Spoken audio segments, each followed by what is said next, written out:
Donc ici, j'ai de plus petits commentaires à faire, mais je trouvais ça important parce que, évidemment, comme direction, il faut savoir ce que c'est une compétence, mais il faut aussi savoir les nuances pour être sûr que si on rencontre un enseignant et qu'on parle d'un élève qui ne mobilise pas ce qu'il faut nécessairement pour développer des compétences, des fois, il faut être conscient de certains éléments. Donc, quand on parle de ce qu'est une compétence et qu'on parle qu'un savoir agir est fondé sur la mobilisation et l'utilisation efficace de ressources internes, évidemment, il faut savoir que c'est pas un réflexe ni un automatisme. Souvent, comme enseignant, on va entendre les profs dire, ben voyons, comment ça il fait pas ça, comment ça il agit pas comme ça n'a pas de sens. Ben, c'est de le ramener à ça, que ce n'est pas un réflexe, que c'est pas un automatisme, que l'élève, il doit mobiliser plusieurs ressources, que ce soit relationnelles, que ce soit cognitives, que ce soit métacognitive, et que c'est notre rôle en tant que pédagogue de l'amener à développer ou à comprendre du moins ces éléments-là. Ensuite, si on continue, donc on parle de un savoir-agir. Les compétences, c'est un savoir-agir qui intègre des connaissances, mais aussi d'autres ressources. Donc ici, ben, évidemment, la connaissance n'est pas suffisante à la compétence. Il faut mobiliser autre chose. Et ça, ben, il faut en être conscient. Mais ça va de soi. Si l'élève n'a pas de rigueur, si l'élève n'est pas persévérant, si l'élève ne, ben, évidemment que la connaissance ne suffit pas. Il faut savoir mobiliser autre chose pour développer des compétences. Ensuite, donc, on parle d'un savoir-agir lié à ses contextes d'exploitation et aux conditions de son utilisation.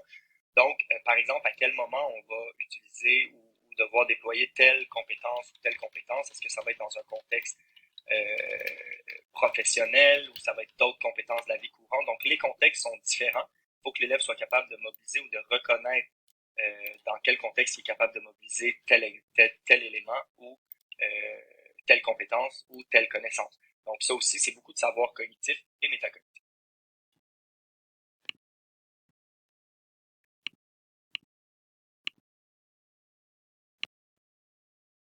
Deux, quand on parle des principales caractéristiques d'une compétence, d'abord, on parle des caractéristiques complexes, donc qui font appel à des ressources qui sont variées, qu'on va combiner selon le contexte où on doit mobiliser une compétence.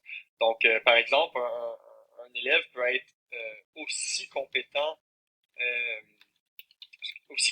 en français écrit qu'un autre, mais ils vont pas mobiliser tout à fait les mêmes ressources pour arriver à leur fin.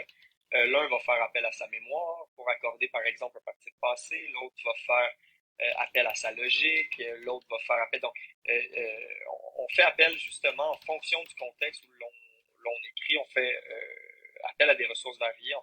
Aussi en fonction du type d'évaluation, si c'est un examen ou si c'est une production écrite. Donc, on va mobiliser différentes ressources pour en arriver à bien accorder notre partie de passe. Ensuite, quand on parle de la deuxième, qui est évolutive, donc qui prend appui sur des ressources existantes et qu'on développe et qu'on enrichit, donc on peut penser à un enseignant qui va être très compétent dans sa pédagogie, mais qui en suivant des formations va devenir de plus en plus parce que ces formations-là vont lui donner des nouveaux outils, des nouvelles ressources, des nouvelles méthodes. Donc, il va s'appuyer sur ce qu'il connaît déjà et va simplement l'enrichir de nouvelles stratégies.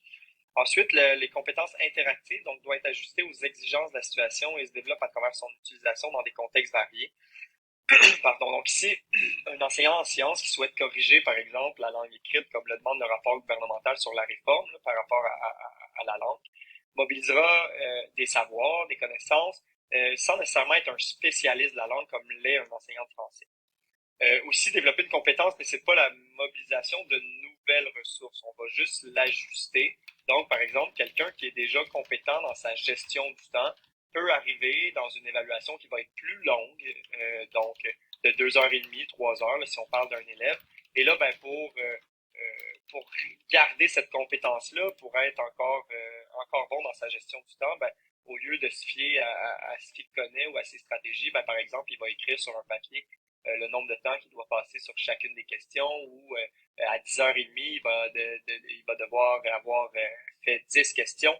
Donc, il y a juste cette compétence-là en fonction du contexte dans lequel il se trouve. Donc, c'est vraiment ça la caractéristique interactive de la compétence.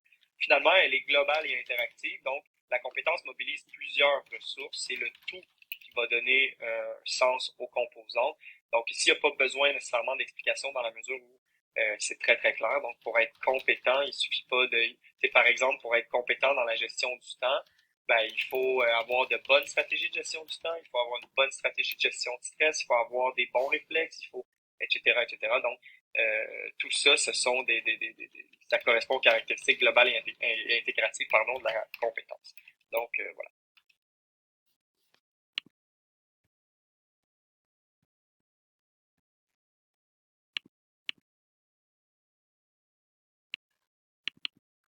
Au point 3.3, donc, on réfléchit à ce que sont les apprentissages, les différents facteurs, entre autres, qui font en sorte, qui ont un impact sur les différents apprentissages. Ce que j'ai vraiment aimé dans ce chapitre-là, ou dans ce cours sous-chapitre-là, dans les éléments déterminants, c'est que ça nous rappelle que derrière chaque comportement, il y a une raison et que comme directeur, et comme TES et comme enseignant, c'est notre rôle de découvrir cette fameuse raison-là et d'essayer, en fonction des ressources qu'on a, de mettre des mesures en place pour comprendre, pour agir et pour faire progresser le jeune dans ses apprentissages.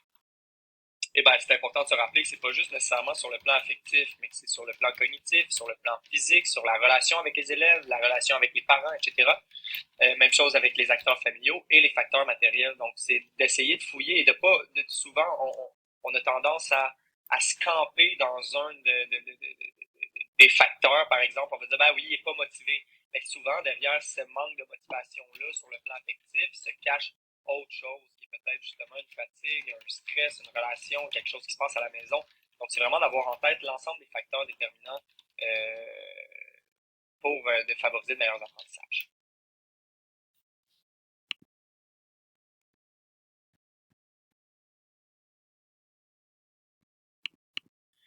Donc, au chapitre 3.3.3, donc le sous-chapitre, on parle des types d'apprentissage. Donc, d'abord, il y a tout ce qui concerne les informations verbales. Donc, ce sont des idées, des propositions ou des ensembles de propositions.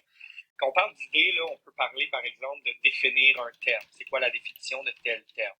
Quand on parle de proposition, ben, on va parler, par exemple, d'un ensemble d'idées. Donc, le cycle de la photosynthèse. Donc, plusieurs idées ensemble, puis on les relie ensemble pour former un tout.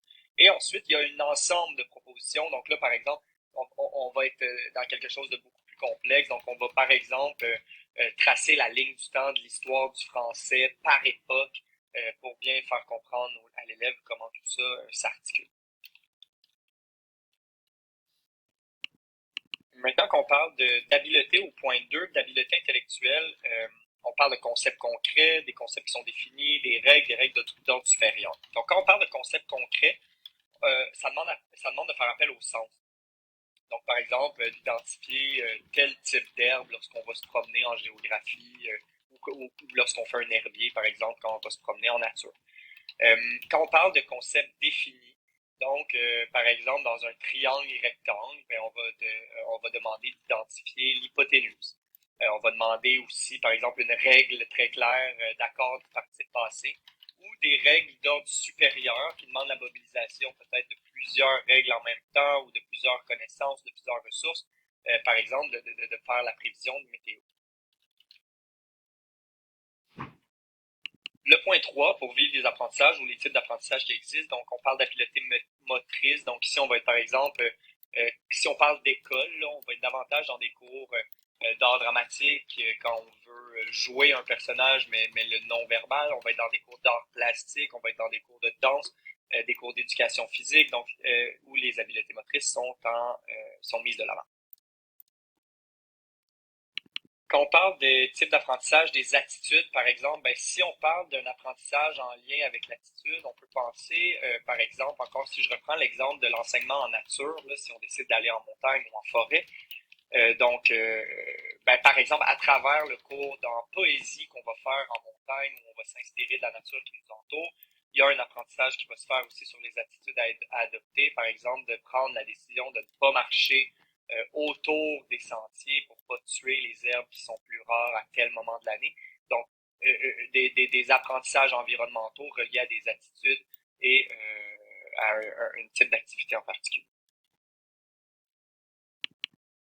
Finalement, quand on parle de stratégies cognitives, donc c'est des stratégies d'apprentissage, donc on va rechercher un stimuli qui va favoriser le plus possible un apprentissage. Donc, par exemple, l'utilisation d'une chanson ou d'une phrase ou de son pour apprendre les prépositions, pour apprendre ou la fameuse phrase « Mais où est donc Carnia pour apprendre les coordonnées, les conjonctions ». Il y a aussi des stratégies de résolution de problèmes, donc l'utilisation des règles, de certaines infos qu'on a pour résoudre certains problèmes. Là, ici, l'image que j'ai beaucoup, c'est ce fameux jeu d'évasion dont tout le monde, auquel tout le monde participe dernièrement un peu partout. Donc ça, c'est exactement ce qu'on fait. Donc on utilise des infos ou des connaissances antérieures pour essayer de résoudre un problème actuel.